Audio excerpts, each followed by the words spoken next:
आज नेपालमा बसेर 10 लाख प्लसको इन्कम मैले कमाइरहेको छु र यो सुरुवात हो। हामी स्टार्टिङ पोइन्टमा छौं। ओके, सबैलाई मेरो नमस्कार। मेरो नाम चाहिँ विकास उपाध्याय।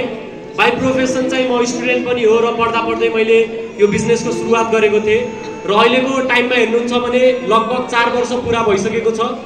16 वर्षको एजमा बिजनेस सुरुवात गरेको थिएँ। मान्छेलाई गाडी आउँछ भन्दै हिँड्थे। हेर्नुस्, मैले मलाई के भने, भाइ गाडी खै तेरो भनेर जिस्काउँथे। त्यहाँ गीत पनि बन्यो, खै गाडी आएन भनेर म गएकी गीत गाउँथे। हेर्नुस्, र यो डाइरेक्ट सेलिङ इन्डस्ट्रीबाट 16 वर्षबाट सुरुवात गरेर 18 वर्षको एजमा 2 वर्षमा मैले 40 लाखको गाडी लिएको थिएँ। हेर्नुस्, डाइरेक्ट सेलिङमा मेरो ड्याडीलाई मैले एउटा प्रश्न सोधेको थिएँ, यहाँबाट महिनाको लाख कमाउने 18 वर्षको को छ भनेर सोद्धा कोही छैन, तर त बन्न सक्छस् भन्नुभएको थियो। अनि मैले सुरुवात गरेँ।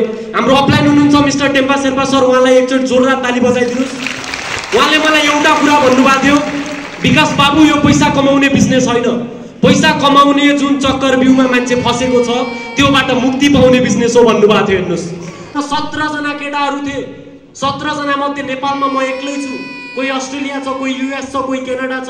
उनीहरूले त्यताबाट फोन गरेर के भन्छन् भन्दा, विकास जिन्दगी होस् त तेरो जस्तो होस् भन्छन्। हेर्नुहोस्, आज नेपालमा बसेर 10 लाख प्लसको इन्कम मैले कमाइरहेको छु र यो सुरुवात हो। हामी स्टार्टिङ पोइन्टमा छौँ। आजभन्दा अगाडि मसँग केही थिएन। हेर्नुहोस्, न स्कुलको फी तिर्ने पैसा हुन्थ्यो, न मान्छे भेट्न जाँदा पैसा हुन्थ्यो। एकचोटि त यस्तो पनि आयो, 100 रुपियाँको पेस्ट छोड्नको लागि मैले 150 खर्च गरेर गएँ। हेर्नुहोस्, त्यो बेला मेरो एउटा साथीले के भन्यो, पहिलो महिना 13 रुपियाँको चेक आएको थियो, हिँड तँलाई 20 रुपियाँको चिया खुवाउँछु भन्यो। म खान पनि गएँ होइन, तर त्यो मान्छेले 13 रुपियाँ देख्दै थियो, मैले त्यहाँ 13 लाख देखिरहेको थिएँ। त्यस कारणले हाइएस्ट इन्कम 13 लाख पनि आयो। र यो कुरा बुझ्नुहोस्, केही समय तपाईँ मेहनत गर्नुहुन्छ, लागि पर्नुहुन्छ भने यो इन्डस्ट्रीले तपाईँलाई सफल बनाउन सक्छ।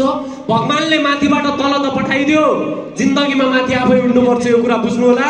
र केही समय लागि पर्न तयार हुनुहुन्छ? हेलो, मेहनत गर्न तयार हुनुहुन्छ? आफ्नो जिन्दगी बदल्न तयार हुनुहुन्छ? 1000 जनाले नाइ भन्दा पनि बिहान उठेर हिँड्न तयार हुनुहुन्छ? आफ्नो आमा बुवाको सपना पुरा गर्न तयार हुनुहुन्छ? घरकै दाइ भाइले नाइ भन्दा पनि उठेर तपाईँ दौडिन तयार हुनुहुन्छ? यदि तपाईँ तयार हुनुहुन्छ भने तपाईलाई सफल हुनबाट एकजना व्यक्तिले मात्र रोक्न सक्छ, त्यो तपाईँ आफै। र तपाईलाई सफल पनि तपाईँ आफैले बनाउन सक्नुहुन्छ। Thank you and wish you all everyone.